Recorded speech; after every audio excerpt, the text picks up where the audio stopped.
रैया सिंघोला, जिसे आज रायसेन कहा जाता है, रायसेन रैया सिंघोला की राजकुमारी कमाल हीरो दोनों मनपसंद से मनी मना से शादी ब्याह करा लेते हैं और हीरागढ़ में रहने लगते हैं। जब हीरागढ़ अपने ससुराल में रहते रहते कमाल हीरो को कई दिन हो जाता है, तब उसे एक दिन अपने मायके की याद आ जाती है। तब अपने राजा हीरा खान छत्री से कहती हैं कि राजा मौला मोर मायके के गजब शुद्ध लगी से, बहुत ज्यादा शुद्ध लगी से, मुझे मोर मायके रैया सिंघोला देखान बर चलना ले जा मौला। हीरा खान छत्री कहते हैं कि नहीं रानी, तुझे तो मैं और तू मनपसंद से शादी ब्याह कराए हैं, जिसके कारण सारे रैया सिंघोला के हमसे नाराज हैं, अतः तू रैया सिंघोला न ले जा। लेकिन कमाल हीरो नहीं मानती, कहती है कि मुझे रैया सिंघोला दिखान के लाने ले जाओ। तब अंत में त्रियाहट के सामने राजा हीरा खान छत्री हार मान जाते हैं और कहते हैं कि ठीक है रानी, चल तैयारी कर। और दोनों अपन रैया सिंघोला चलते जाते हैं, तैयार करते हैं, ठोला बनाते हैं और खा पी करके सज धज करके राजा हीरा खान छत्री कमाल हीरो दोनों निकलते हैं। राजा हीरा खान छत्री अपने शाहकरण घोड़ा में तैयार होकर के घोड़ा में बैठे हैं। आगे आगे राजा घोड़ा कुदाते हुए आकाश में उड़ने जैसे हो रहा है घोड़ा, और पीछे पीछे रानी कमाल हीरो चलती है। उस समय का वर्णन है, प्रस्तुत है हमारे भाव पक्ष के कलाकारों के द्वारा यह प्रस्तुति।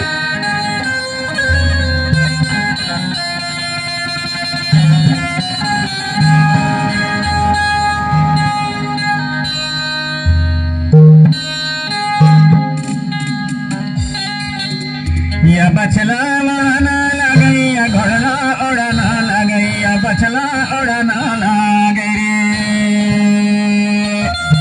या बछला उड़ाना लगैया घोड़ला उड़ाना लगैया बछला उड़ाना लगे,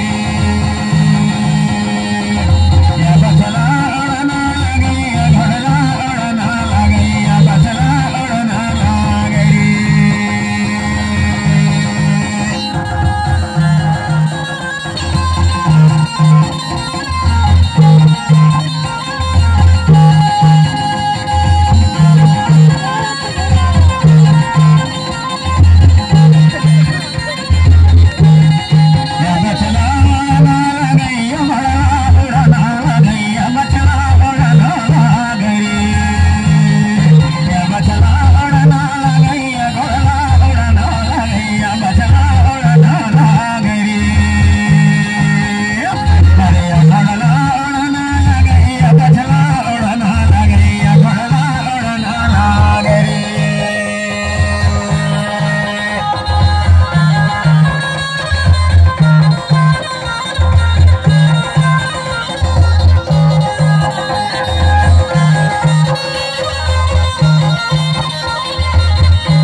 रानी